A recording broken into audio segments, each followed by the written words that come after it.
மாமாவ அந்த தென்னரசு ஆளுங்க வந்து கத்தியால குத்துற மாதிரி கனவு. அதோட மாமா பக்கத்துல நான் மாலையோட நிக்கிறேன். இப்போ நீங்க வெண்ணிலா தர பொங்கலை மறுக்காம சாப்பிடுறீங்க. அன்னைக்கு நீங்க அவளே ரெடி பண்ண பச்சை மாவு சாப்பிடலன்னு மூட் அவுட் ஆயிட்டா. ஆனா ப்ளீஸ் மாமா, இன்னைக்கு நீங்க சாப்பிடணும்.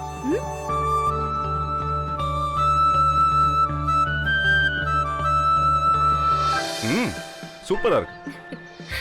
கொஞ்சம் அட்ஜஸ்ட் பண்ணிக்கோ, கொஞ்ச நாள்ல எல்லாம் சரியாயிடும். ஓகேவா? பெரியவங்க தப்பா நினைக்க கூடாது. நீங்க கொடுத்த தேங்காய் அழுகிருக்கு.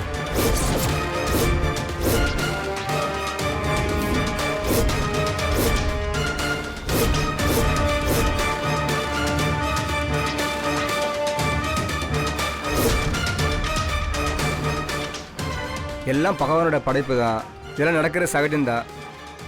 வேற தேங்காய் வாங்கிட்டு வாங்க, சாமியை நல்லா வேண்டிக்குங்க. ராணி, இதெல்லாம் ஒரு விஷயமா? போய் கார்த்திகை வேற தேங்காய் வாங்கிட்டு வர சொல்லு. பாத்தியாடி, முதல்ல அர்ச்சனைன்னு ரொம்ப சிலிப்பிட்டு நின்னாலே இப்போ திருட்டு முனி முழிக்கிறா பாரு. சும்மா இரு பாட்டி, அப்புறம் பேசிக்கலாம். எதா இருந்தாலும் இங்க வச்சு பிரச்சனை பண்ணக்கூடாது.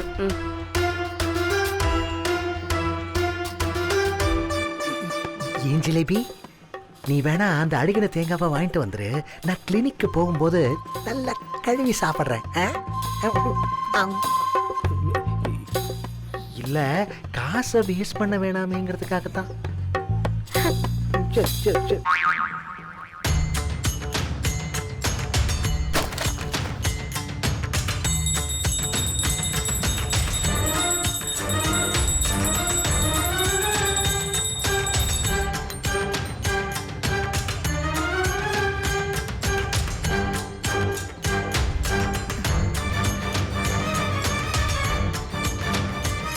வெண்ணிலா கொடு.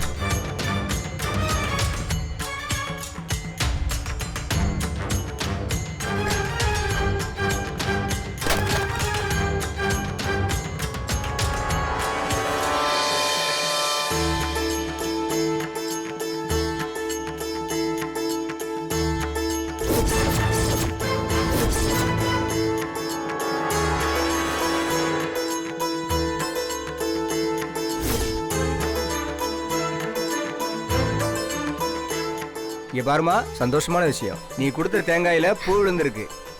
சுபமான சகுனம். நல்லா இருமா.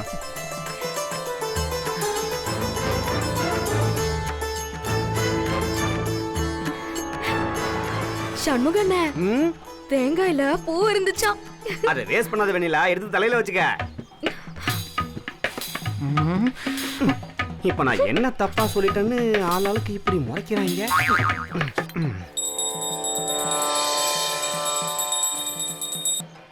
முத்துமாமா, நான் திருப்பி கூப்பிடுங்க. அர்ச்சனை பண்ண தேங்காயில பூ வந்திருக்கு. அப்படி இருந்தா ரொம்ப நல்லதான். இப்பெல்லாம் தெருவுக்கு தெரு தேங்காய் பூ விற்கிறாங்க. தேங்காய் பூ நல்லதுன்னா அந்த வியாபாரிகளா ஏன் ரோட்ல நிக்கிறாங்க? அப்போ நல்லது இல்லையா? லூசு பொண்ணு புடி. சும்மா விளையாட்டுக்கு சொன்ன, அதுக்கு போய் ஏன் இவ்வளவு சீரியஸா முகத்தை வச்சிட்டு இருக்க? ஏன் நான் உன் கூட விளையாட கூடாதா என்ன?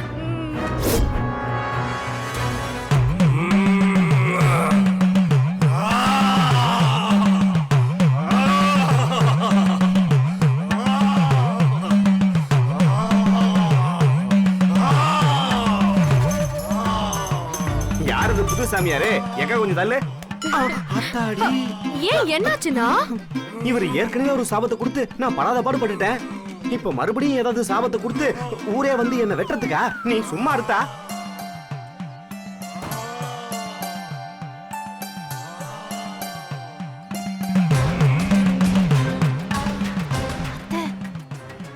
நானும் போய் குறி கேட்கட்டுமா?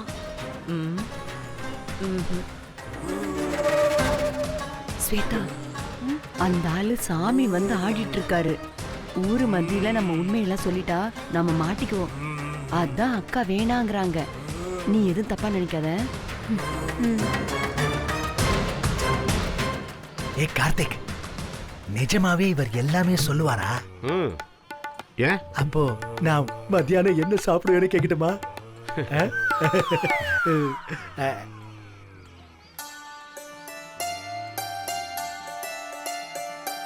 சரி, நீ எப்ப படம் பண்ணுவேன்னு கேளு, அதையாச்சும் சொல்றதான்னு பாப்போம். அவர் உண்மையை சொன்னா இவன் தொழிலே மாத்த வேண்டியது இருக்கும் இல்லையா கார்த்திக்? ஏய், நீ வீட்டுக்கு வா, ஊசி வச்சு நல்லா குத்தி உன் காத்தெல்லாம் புடுங்கி விடுறேன். இது பாரு, நான் இவரோட வாக்கெல்லாம் நம்புறதில்ல, என் வாக்க நம்புறவன்.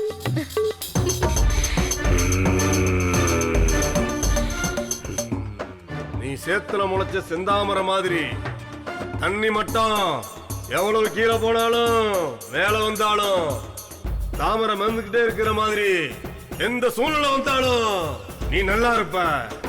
ஆனா உன்னை பேசி மயக்கணும்னு உன்னை சுத்தி ஆள் இருக்கு. கவனமாயிரு, யாராலையும் உனக்கு தீங்கு வராம அந்த ஐயனாரப்பையும் பாத்துக்குவான்.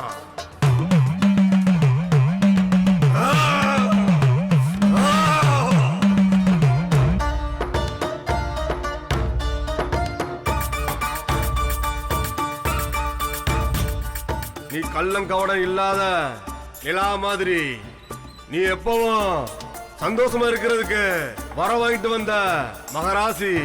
நீ இருக்கிற இடம் தலைக்கும், நீ போகிற இடம் செழிக்கும். ஒரு அரசனே உனக்கு புருஷனா வருவான்.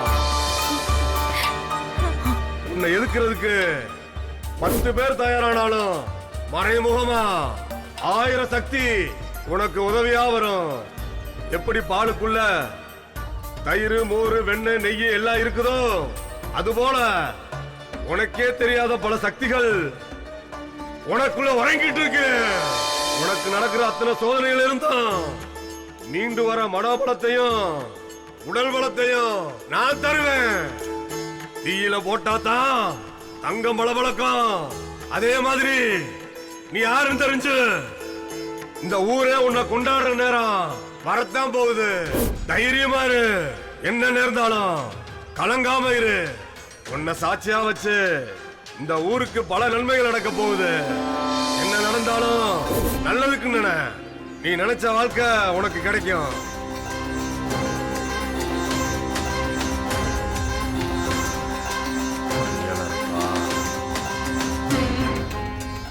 இந்த கயிறை உனக்கு கணவனா யாரு வரணும்னு நினைக்கிறியோ அவன் கையில கட்டு. நல்ல மாற்றம் உருவாகும். நல்லா இரு.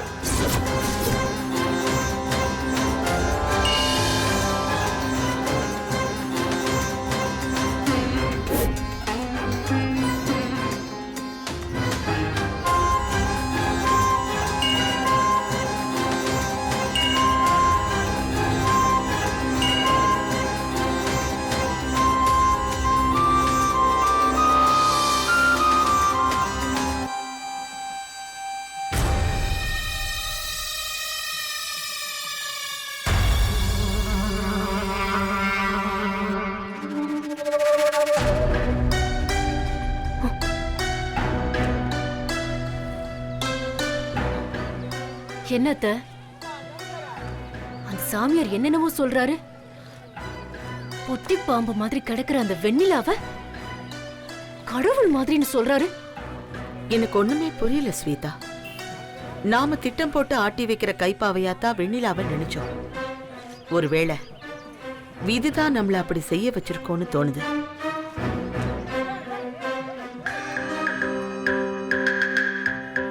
எழுதிக்கிட்டு போற விதியோட கை நமக்கு முன்னாலே எழுதிக்கிட்டே போகும்னு சொல்லுவாங்க. அதே மாதிரி ஒருவேளை நாம தான் வெண்ணிலாவோட கைப்பாவையா, அவளுக்காக வேலை செய்யற தலையாட்டி பொம்மைகளா? நம்மளையே அறியாம மாறிட்டோமா? எனக்கே குழப்பமா இருக்கு.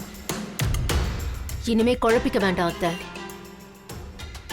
எல்லாத்துக்குமே நான் ஒரு முடிவு கட்டுறேன். இன்னியோட இந்த கேம் ஓவர்.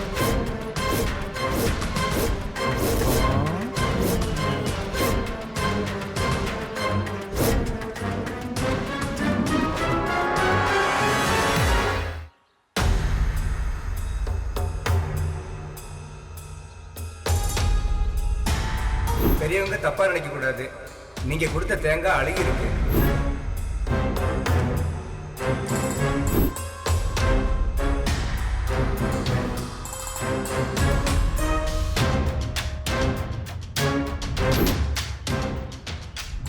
ஏன் நான் உன் கூட விளையாடக்கூடாதா என்ன? சந்தோஷமா இருக்கிறதுக்கு வர வாங்கிட்டு வந்த மகராசி, நீ இருக்கிற இடம் தலைக்கும், நீ போகிற இடம் செழிக்கும். ஒரு அரசனே உனக்கு புருஷனா வருவான். உனக்கே தெரியாத பல சக்திகள் உனக்குள்ள உறங்கிட்டு இருக்கு. உனக்கு நடக்கிற அத்தனை சோதனைகள் இருந்தா மீண்டு வர மன பலத்தையும் உடல் பலத்தையும் நான் தருவேன். உன்னை சாட்சியா வச்சு இந்த ஊருக்கு பல நன்மைகள் நடக்க போகுது. என்ன நடந்தாலும் நல்லதுக்கு நினை. நீ நினைச்ச வாழ்க்கை உனக்கு கிடைக்கும்.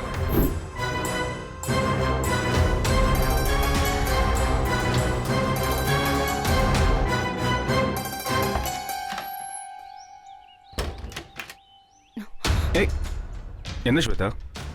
மாமா, எத்தனையோ தடவை உங்களை கேட்டு பார்த்துட்டேன்.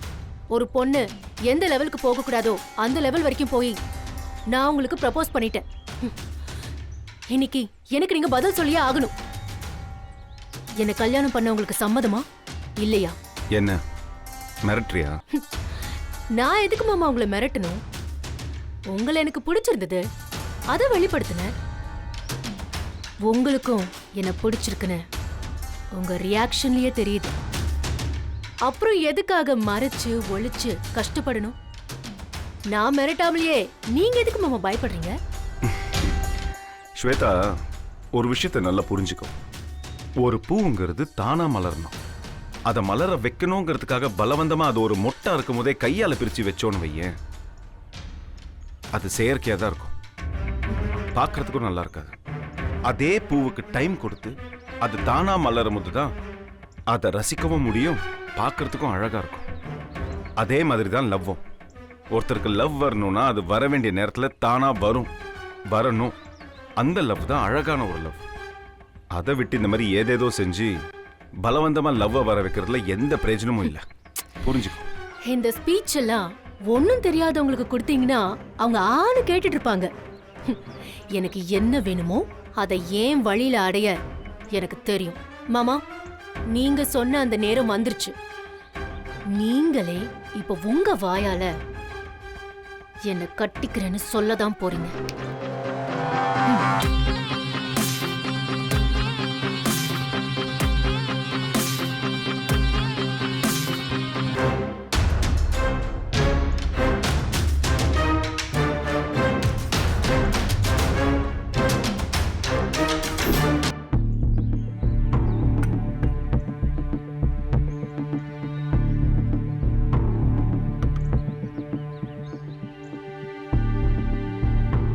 ராணி சித்தி, ஸ்வேதா பாத்தீங்க?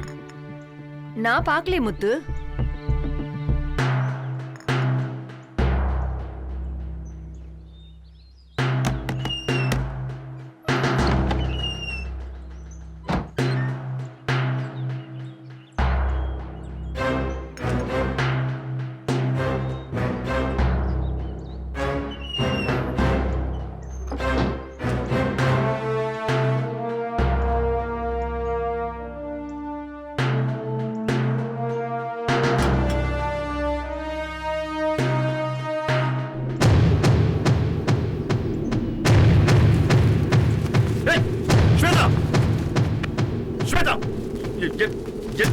என்ன பைத்தியக்காரத்தனம் பண்ணிட்டு இருக்க? இங்க இருந்து கீழே விழுந்தா என்ன ஆகும் தெரியுமா உனக்கு?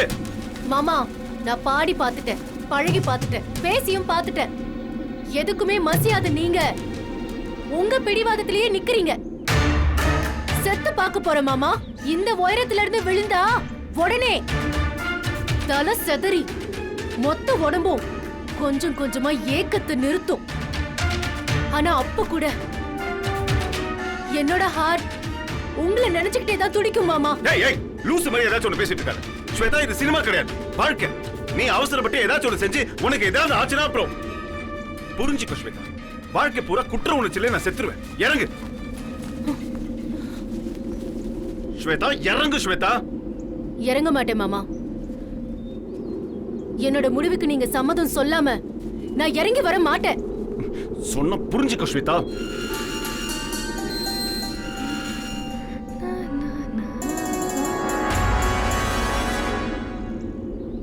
ஸ்வேதாக்கா, ப்ளீஸ் ஸ்வேதா, ஸ்வேதா இறங்கு ஸ்வேதா. இல்ல முடியாது மாமா. நான் சொல்றதுக்கு நீங்க ஒத்துக்கிற வரைக்கும் நானும் உங்க முடிவுக்கு ஒத்துக்க மாட்டேன். நான் வர மாட்டேன். ஸ்வேதாக்கா, ஸ்வேதாக்கா வேணாம், கீழே வாங்க. மாமா, இப்போ நம்ம 2 பேருக்குள்ள இத்தனை நாளா நடந்த விஷயத்த வெண்ணிலா வெட்ட வெளிச்சமாக்க போறா. என்ன? இன்னும் ஒரே நிமிஷத்துல மொத்த பேரும் இங்க வர போறாங்க. ஒரு தடவை, ஒரே ஒரு தடவை என்ன கல்யாணம் பண்ணிக்கிறேன்னு சொல்லுங்க. அப்போ கீழே இறங்கி வரேன். சரி ஸ்வேதா, இப்ப இந்த சூழ்நிலையில இருந்து தப்பிக்கிறதுக்காக நான் சம்மதிச்சுட்டு அதுக்கப்புறம் முடியான்னு சொன்னா நீ என்ன பண்ணுவ? அப்படி மட்டும் நீங்க என்ன ஏமாத்துனா இன்னைக்கு நீங்க வரட்டும் கேட்டுக்கலான்னு காத்துக்கிட்டு இருந்தேன். ஆனா நீங்க அந்த மாதிரி பண்ணா உங்ககிட்ட சொல்ல மாட்டேன். யோசிக்காம குதிச்சிடுவேன்.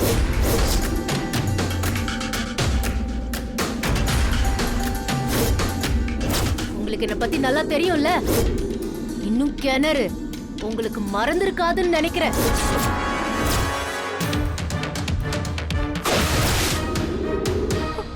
ஸ்வேதாக்கா, ஸ்வேதாக்கா,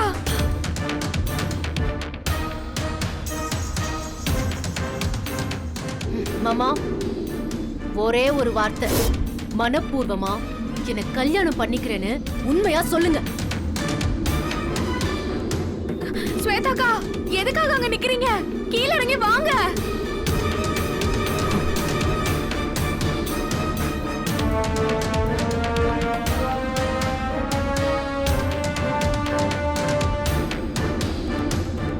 ஸ்வேதா, ஸ்வேதா என்ன பண்ற? இறங்கி வா. ஸ்வேதாக்கா,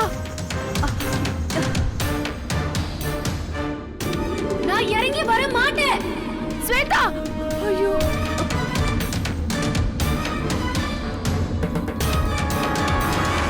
கீழே இறங்கி வாங்க. ஸ்வேதா, இவரே விளையாட்டு நினைச்சு ஒவ்வொன்றும் பண்ணிட்டு இருக்க. வேணாம், இவரு எதுவா இருந்தாலும் பேசி எடுத்துக்கலாம். முதல்ல இறங்கி வா. மருது, நீங்க இதுல தலையிட வேண்டாம்.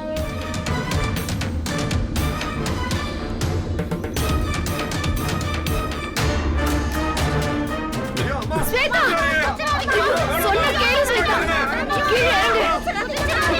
வந்துரு சார். ஸ்வேதா,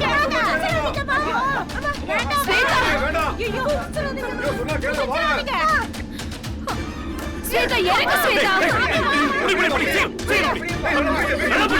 மாமா, ஸ்வேதாக்கா, ஐயோ, ஸ்வேதா, ஸ்வேதா நில்லு. ஸ்வேதாக்கா, வேண்டாம், குதிச்சிடாதீங்க. சொல்றத கேளு.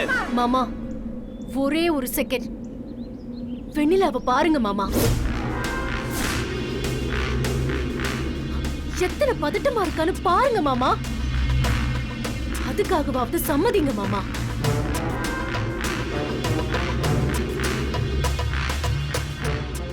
நீங்க மட்டும் இன்னைக்கு கல்யாணம் பண்ணிக்கிறேன்னு சொல்லாம நான் இங்க இருந்து இறங்கி வர மாட்டேன்.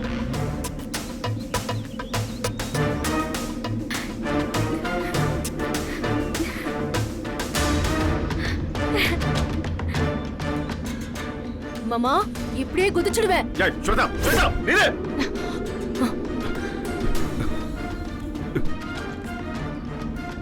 சரி சரி, அவசரப்படாத ஸ்வேதா. நீ ஆசைப்பட்ட மாதிரியே நான் கல்யாணம் பண்ண சம்மதிக்கிறேன்.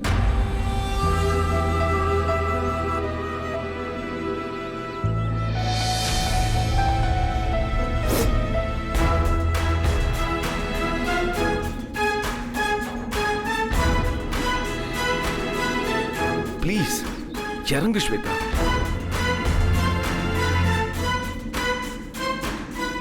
அப்போ வெண்ணிலா தலைமையில கை வச்சு சத்தியம் பண்ணுங்க.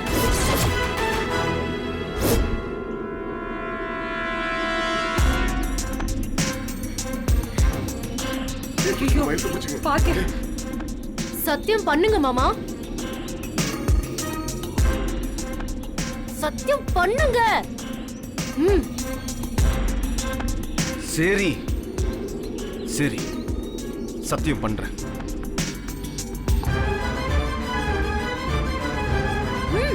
பண்ணுங்க.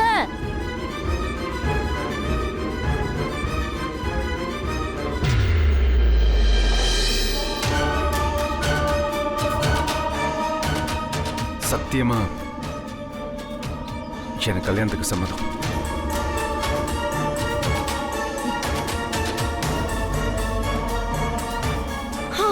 சரி மாமா, நீங்க மனசிறங்கி சம்மதிச்சதால நானும் இறங்கி வரேன்.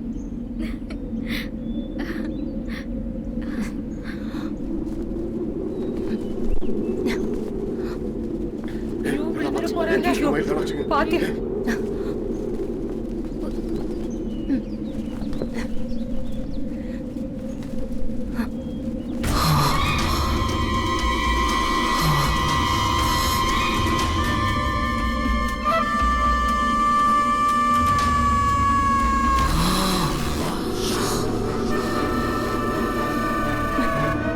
என் கையை பிடிச்சுக்கோ ஸ்வேதா, என் கையை பிடி.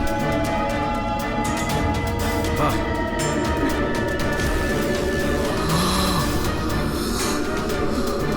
மெதுவா வா.